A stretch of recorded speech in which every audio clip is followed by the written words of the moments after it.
Hello, hello, and welcome to the Profitable Podcaster. I'm Michelle Abraham, your host today, and I'm here with Kimberly Hobscheid, who I have been connected with several times over the last few weeks and months, and Kimberly is somebody that you guys need to know. So I'm so happy to bring Kimberly here with you. She's a master connector and gives entrepreneurs the stages and connections that they need to be able to stop being overlooked by people and massively grow their revenue and reach. She's also an award-winning international public speaker, bestselling author, audiobook producer, and 6-time entrepreneur. And Kimberly, some of you guys may have known her from this. She's a creator of the Entrepreneur's Rocket Fuel, which is an active community of entrepreneurs looking to contribute, connect, and grow with other entrepreneurs, which is what we love to do over here at the Profitable Podcaster as well. Kimberly also is an adventure seeker, traveler, a mama, and all sorts of other amazing things. And I'm so happy to bring her to you guys today. So welcome, Kimberly. Thank you, Michelle. Super glad to be here on your podcast. What could be better than a profitable podcast? That's so I right. absolutely love it. That's what it's all about, right? Getting seen, getting heard, stop being overlooked. Totally fabulous. I love your style. Yeah, that's it. Yeah, so we really want people to get their message out there, be heard, be seen. And I know you help people do this in a really huge way in your business. So take us to what you do for people in your business. And I know you're such a master connector. I know we're going to dive into the next connection piece too, but let's just start with what is it that you do? So awesome question. So I actually do run Entrepreneur's Rocket Fuel. My mission in life is to get entrepreneurs seen and heard in a bigger way, a more massive way, and get out there. And now we're in this really cool world where everybody is really embracing the virtual stage, right? Because that's a great way for us to connect even when we aren't able to go someplace and connect, right? This is a great way to be able to connect with other human beings. So podcasting is huge right now. Vlogging, video blogging is huge right now, and Zooms and summits and all kinds of different ways to connect virtually. So virtual stages are really my thing at this point. I do live stages from time to time, and we do have big events when COVID is not around, but we also have smaller events when it is in COVID world. But I think it's really an amazing opportunity that the whole world has started to embrace the virtual stage, whether that's podcasts, radio shows, TV shows, summits, webinars, all kinds of different ways for us to really get other human connection in a bigger way.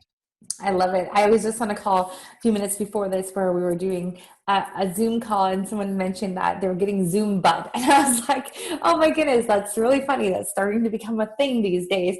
And it's funny because you and I are standing right now because I think we both feel like there's better energy like coming across the screen when you're standing. But I just thought the Zoom butt it's a real thing now that we got to watch out for. Absolutely. When you are attending, for sure. Usually, and it's funny because I actually fortunately have a stand-up desk, but whenever I give a talk or am doing an interview or anything, whether I'm the interview host or the interviewee, I'm always standing. It just feels like presenting is a thing where you have to stand. So I love that. Yeah, it just feels better that way too to me. So Kimberly, I love how the Entrepreneur's Rocket Fuel is such a cool community, and you do so many cool connections there. What inspired you to start helping entrepreneurs get more visible? Well, my story is kind of funny. Actually, I was probably a lot like many of your listeners, a good percentage of them anyway. I actually started my world after college. I went into corporate, right? Not as an entrepreneur. I went into corporate and I did what they told me to do. I started at the bottom and I worked my way up. And after many years, I was actually an executive director. I was earning great money. And I was there for 17 years. About 15 of them were good. The last 2, not so much. I was behind the scenes. There was politics. There was decisions being made that I didn't agree with. And I realized I was just here carrying somebody else's banner. I had climbed to the top of the ladder I didn't really even want to be on. And at that point, I left and actually started my own business. I went to my friends and family and said, I've been an entrepreneur before, but I want to build a 7-figure business. What do you think I should do? Right? And they looked at me and they said, wow, you were so good at what you did in corporate. Why don't you just do that? Fine, that sounds good, right? So I went and built an entire business, and I had contracts and customers and employees and schedules and all meetings and everything. Like I had a full business up and running. About 18 months later, I looked back and it had gotten to 7 figures. And I thought, whoa, I just created my very own jail cell. I wasn't in handcuffs anymore, but I was doing something I didn't want to do anymore. And I just built an entire company to do that again. And it wasn't fun. And I had what Brene Brown, if you know her, she as a TEDx speaker, Brene Brown says it's a spiritual awakening, also known as a breakdown. And that's pretty much what I had at that point. Like, here I am responsible for other people's paychecks and lives and everything. And I don't want to do it, right? It was not a good place to be. So I actually went out on the mountaintop and tried to find like the answers up there, and they weren't up there. So I came back home, and not only am I an entrepreneur, I'm also a mom. And my 15-year-old son came to me and he said, Mom, I have a crisis. And I was like, great, somebody else's crisis instead of mine. That's fantastic, right? Let's focus A little on distraction there. Yeah. right? And he said, I'm 15 and a half this summer, and I'm too young to get a summer job, but I'm too old to go back to summer camp because I'm taller than all the camp counselors. And I was like, oh, good point. But you know what? You're never too young or too old to be an entrepreneur. So let's build a business around what you love doing. And we did that. We put in all of the things he loved doing into Google, and he loved to be on stage. He loved kids. He loved, being a character actor. He did a lot of improv. And when we put all that in, out popped, why don't you be an audiobook narrator? He looked at me and said, can I do that? I was like, yeah, let's do that. That sounds fun, right? And so as soon as we realized that like we could chase something that was fun, then it was like no holes barred, right? So we chased after that. We had a ton of fun. We got so much business, we couldn't handle it all.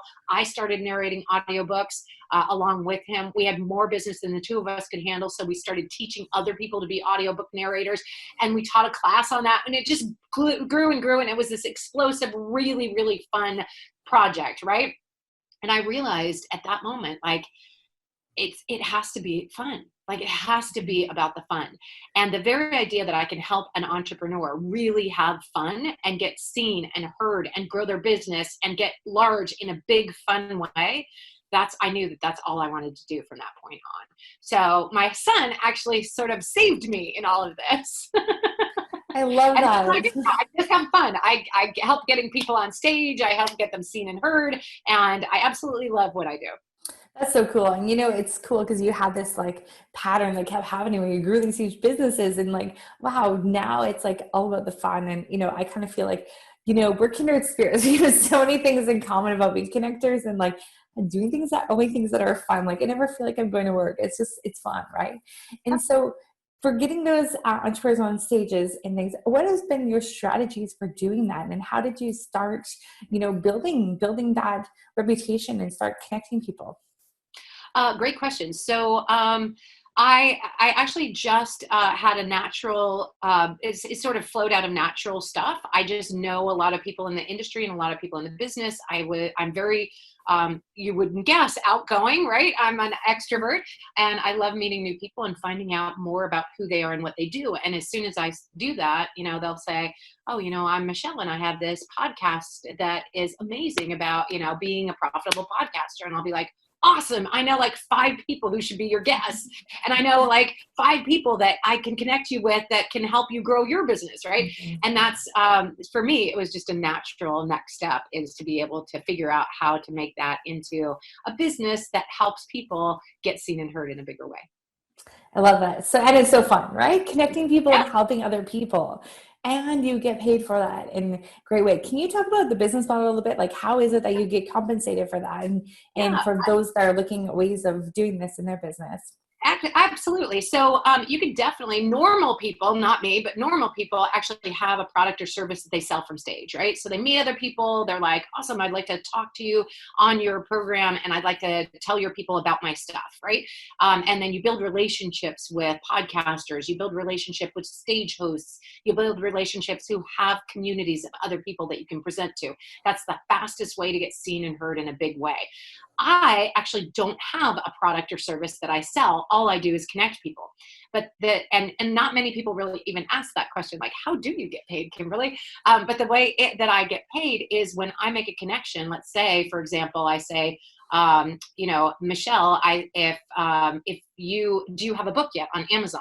Do you have a book yet on Amazon? Not yet. Okay. So if you don't have a book yet on Amazon, I would love to introduce you to a friend of mine. Her name is Susan, and she is great at helping you knock out your first book and getting it to bestseller immediately within like 60 days. And she's already been a proven quantity. Would you like an introduction? And I Would would you? say, absolutely. Okay, Yes. so you're like, yeah. And sometimes people are like, yeah, that's not for me. I don't want to write a book. Totally fine, right? But if they say yes, then I say, great. And I introduce you to Susan. Now, Susan does have a program. She is absolutely amazing and she will get you results. And if you decide that you're going to buy her program, then I get compensated from Susan's program. Does that make sense? Totally. Yeah. Now, if you say, and it's really affiliate marketing or joint venturing, but if you say, you know what, Kimberly, I already have a book. Fantastic. Is that book an audiobook yet? No? Awesome. I have an audiobook company that I'd like to introduce you to. Would you like to get an introduction, right? And so that's the way I get paid, is just basically introducing people. And when somebody makes money, I make money.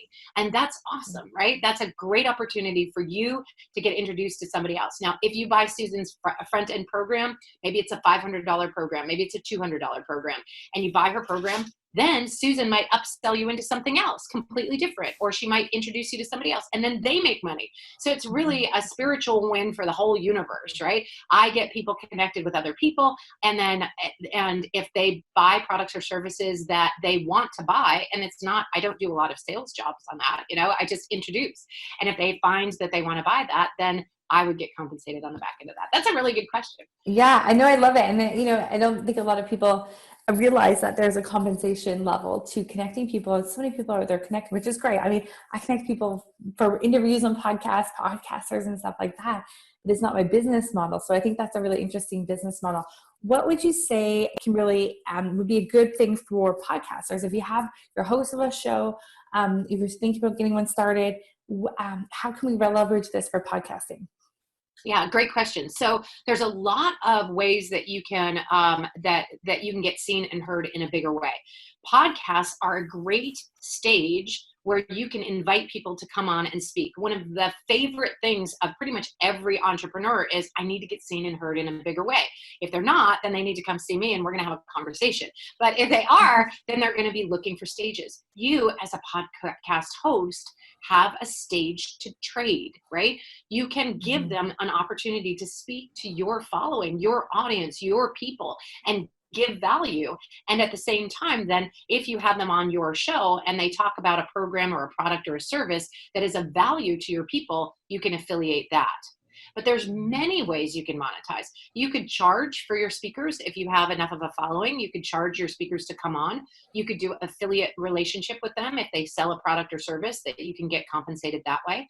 You can actually charge for like an upsell on your program, where you say, you're listening to the Michelle Abraham podcast, and if you want more, come to our secret group with more secret information in it, where we do behind the scenes interviews with all of our speakers. And we also have content, and we also have amazing stuff, right? And you can put that behind a paywall and you can get paid that way.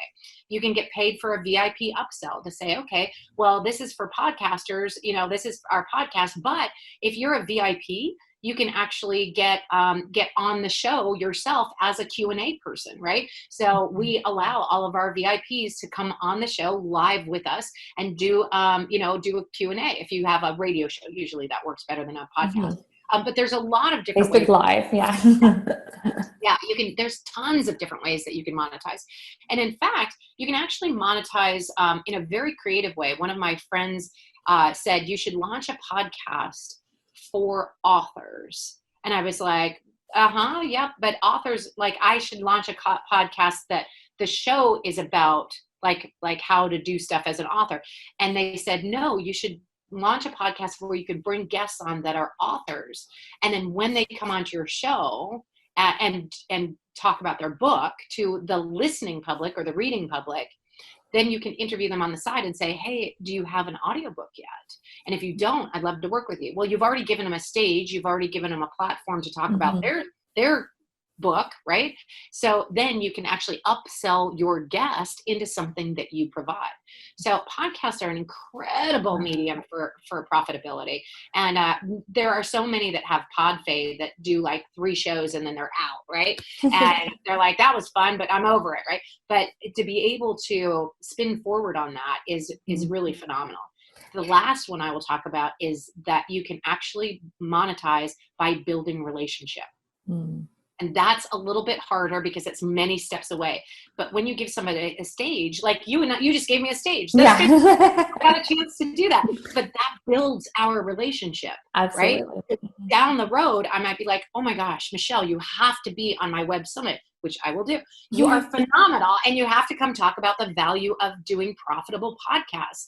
I have a summit. It's in October. Would you like to be on it? And then you'll say yes. And I'll put you Yes. Yeah, no, right? how these like connections work and using the podcast as that networking tool. That's, I mean, I have 4 podcasts for a reason. Then I have something that everyone fits into, just like the author thing. I think that's a really great strategy that not many people are talking about that strategy, Kimberly. You're onto something with that one. Absolutely. But that's the thing, is it's about relationship. You've offered something that's of value by giving them a stage and a platform to speak on. Once you've done that, now leverage that into building relationship and figure out how you can do that. Now, let's say, and play that out, Michelle comes and speaks on my summit, talks about the profitable podcast, and then sells a program on my summit. She wins, I win, we built relationship, everybody's happy, the people who bought it win. Like, that's what I'm about, like win, win, win. And if it's a win for your audience, a win for you as the stage host, and a win for your guest, then what could be better than that? Yeah, I love that. So many great ideas. So Kimberly, before we let you go, because I know we can talk about this forever, and we'll have to bring you back on again and dive into more into this, because I just think it's fascinating, just the human connection piece where you can actually just build your entire business around human connection. How do you keep track of all, this is something I'm struggling with, this is why I'm asking, how do you keep track of all the connections that you make and know how to connect them and know who and when to connect with each other? Yeah, I think that's a great question. I think everybody has their own methodology. Mine is actually a really cool spreadsheet. I actually really like spreadsheets. I've been a spreadsheet gal for a lot of years. Many people use a CRM. Many people use Trello. Many people there's tons of different productivity software out there. But the important thing is, when I meet somebody that has to meet Michelle, how quickly can I get my fingertips on Michelle's email address? How quickly can I get, like if I say, oh, who was that person who ran Profitable Podcast? Where can I search and find that information? So wherever that is for you, that's where you should keep it, because that's what you're going to need, is to be able to recall that very quickly, like, oh, they need to meet so-and-so. And that can be a very profitable venture. If you haven't already found stages to get on, or you are a stage host and you're looking for stages, I would love to share a link where you can actually register to be a guest, a host. If you want to learn more about public speaking or learn more about how to position yourself as the go-to expert, you're welcome to go to check this out. Is that okay if I share that, Michelle? Absolutely. Yes. I was going to ask you where we're going to find out more about where to work with you. Yeah, absolutely. So as long as that's okay. And by the way, if you're ever on somebody's stage, you absolutely need to ask if it's okay if you give information out about, connection information. But you can go to www.entrepreneursrocketfuel.com/get on stage. That's www.entrepreneursrocketfuel.com/get on stage. And there's just a little form to fill out, and it'll ask you, are you ready to speak? Are you still, do you still need to be in the green room? Do you still need some learning and coaching? Are you like, mic me up, I'm ready? Or do you have a stage of your own and you're looking for guests? And you just get in there and fill that out, and then we'll contact you with some information about how you can get your business to the next level from wherever you are to wherever you want to go. That's amazing. And we'll connect those in the show notes here. And Kimberly, I just love what you're out there doing in the world. I have one last question for you before we wrap it up. If you were to start a podcast today, how would you turn it into a profitable podcast? Well, it's all about relationships.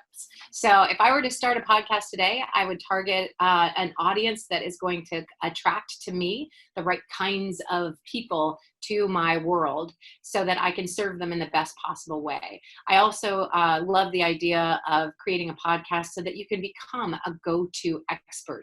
So find the niche, find out what they're looking to learn, and then serve them as beautifully as you possibly can. Brilliant. Thank you so much, Kimberly, for spending this time with us today. I know you're such a busy person, and you're so busy connecting everyone with everyone, and I love it. So look forward to working with you on many different other stages in the future. And thank you so much for being on the Profitable Podcaster today. Michelle, never too busy for you. And I mean that sincerely. My pleasure. I've just really enjoyed my time here. Cheers.